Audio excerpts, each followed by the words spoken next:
Hi, welcome to Tamil pharma chemistry. இன்னைக்கு நம்ம சேனலில் ஃபார்ம் டி போஸ்ட் பேக்லரேட் பற்றி பார்க்கலாம். ஃபார்ம் டி போஸ்ட் பேக்லரேட் யாரெல்லாம் படிக்கலான்னா, யாரெல்லாம் பிஃபார்ம் முடித்து கம்ப்ளீட் பண்ணீங்க, அரியர் இல்லாமல் கம்ப்ளீட் பண்ணீங்க, அடுத்ததாக பிஜி கோர்ஸ் மாதிரி இதை அப்ளை பண்ணலாம். ஆக்சுவலாக இது வந்து ஃபார்ம் டி போஸ்ட் பேக்லரேட்டுங்கிறது ஒரு PG course. So Pharm D படிக்க முடியல, என்னால் அப்போ ஜாயின் பண்ண முடியல அப்படிங்கிறீங்க, இந்த பிஃபார்மில் இருக்கிற மார்க்கை வச்சு நம்ம வந்து ஃபார்ம் டி ஜாயின் பண்ணலாம்.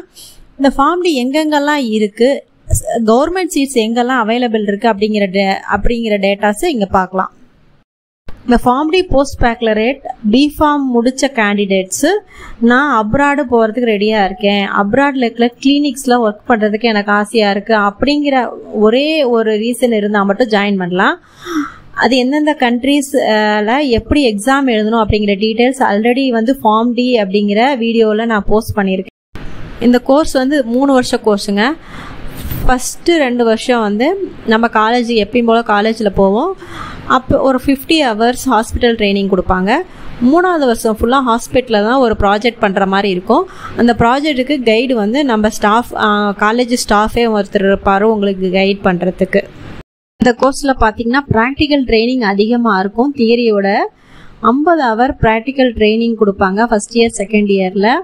தேர்ட் இயரில் நான் சொன்ன மாதிரி ஒரு ப்ராஜெக்ட் பண்ணோம். நீங்கள் அந்த ப்ராஜெக்ட் வந்து கிளினிக்கல் ரிலேட்டடாக தான் இருக்கும். இதில் நீங்கள் நிறையா கற்றுக்கலாம். About side effects, adverse effects பற்றி நிறையா கற்றுக்கலாம். நீங்கள் ஃபார்ம் டி போஸ்ட் பேக்லரேட் நான் கவர்மெண்ட் சீட்டில் படிக்கணும் அப்படின்னு விருப்பப்படுறீங்க, அண்ணாமலை யூனிவர்சிட்டி வெப்சைட்டில் போயிட்டு எப்போ வந்து அட்மிஷன் டீட்டெயில்ஸ் கொடுக்குறாங்களோ அப்போ ஃபார்ம் ஃபில் பண்ணி நீங்கள் ஒரு என்ட்ரன்ஸ் எக்ஸாம் எழுதணும். அது இல்லாத உங்கள் மார்க் பிஃபார்மில் அதிகமாக இருக்கும்போது உங்களுக்கு சான்ஸ் வந்து அதிகமாக இருக்குது.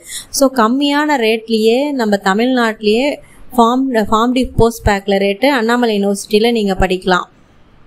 அண்ணாமலை யூனிவர்சிட்டியில் எவ்வளோ ஃபீஸ் வாங்குறாங்கன்னு டீட்டெயில் கொடுத்துருக்குறேன். இது பார்த்தீங்கன்னா மற்ற காலேஜஸை விட எங்கேயும் விட இதுதான் ரொம்ப கம்மியான ஃபீஸ். வேறு எங்கேயும் இவ்வளோ கம்மியான ஃபீஸ் வந்து உங்களுக்கு கிடைக்காது.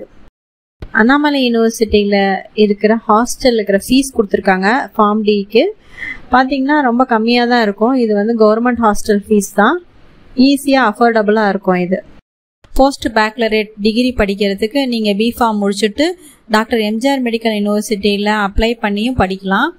அந்த மெடிக்கல் யூனிவர்சிட்டிக்கு கீழே இருக்கிற காலேஜஸ் வந்து Sri Ramakrishna institute of paramedical sciences Coimbatore, PSG college of pharmacy Coimbatore, JKK Nataraja college of pharmacy Kumarapalayam, KMCH college of pharmacy Coimbatore, இங்கெல்லாம் சீட்ஸ் வந்து அவைலபிள் இருக்குது. உங்களுக்கு ஃப்ரீ சீட்டு எம்ஜிஆர் மெடிக்கலுக்கு கீழே கிடைக்கிறதுக்கும் சான்சஸ் இருக்குது. பட் ஃபீஸ் ஸ்ட்ரக்சரை வந்து நம்ம சொல்ல முடியாது, ஒவ்வொரு காலேஜுக்கும் அது டிஃபர் ஆகும். ஓகே, இதில் எல்லாத்துலேயும் எனக்கு சீட்டு கிடைக்கல அப்படிங்கிற பட்சத்தில் உங்களுக்கு வந்து பக்கத்துலேயே Bangalore, it is very near. பெங்களூரில் எந்தெந்த காலேஜஸில் சீட்ஸ் அவைலபிள் அப்படின்னு போட்டிருக்கேன். பெங்களூரில் நிறையா காலேஜில் போஸ்ட் பேக்லரேட் அவைலபிள் இருக்குது. அங்கேயும் நீங்கள் அப்ரோச் பண்ணி நீங்கள் வந்து படிக்கிறதுக்கு சான்சஸ் இருக்குது. தேங்க்யூ.